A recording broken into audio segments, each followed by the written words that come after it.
is from the Acts of the Apostles, chapter 8, where we pick up with Philip in verse 26.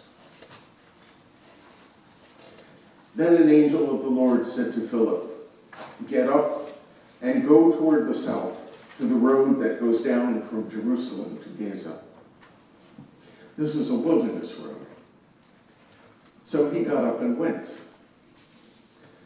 Now there was an Ethiopian eunuch, a court official of the Candace,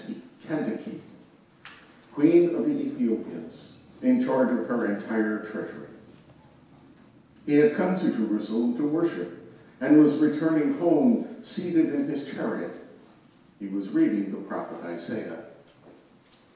Then the Spirit said to Philip, "Go over to this chariot and join it." So Philip ran up to it and heard him reading the prophet Isaiah. He asked, "Do you understand what you are reading?" He replied, "How can I, unless someone guides me?" And he invited Philip to get in and sit beside him.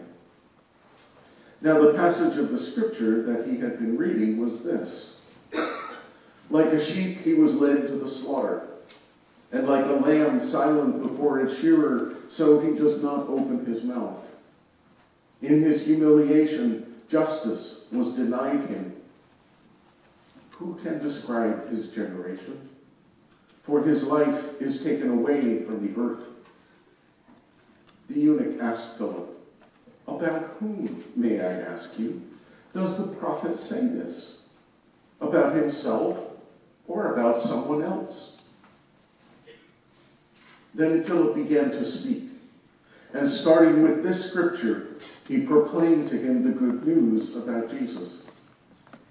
As they were going along the road, they came to some water, and the eunuch said, "Look, here is water. What is to prevent me from being baptized?" He commanded the chariot to stop, and both of them, Philip and the eunuch, went down into the water, and Philip baptized him. When they came up out of the water, the Spirit of the Lord snatched Philip away. The eunuch saw him no more, and he went on his way rejoicing. But Philip found himself at Azotus, and as he was passing through the region, he proclaimed the good news to all the towns until he came to Caesarea. Here ends our reading for this morning.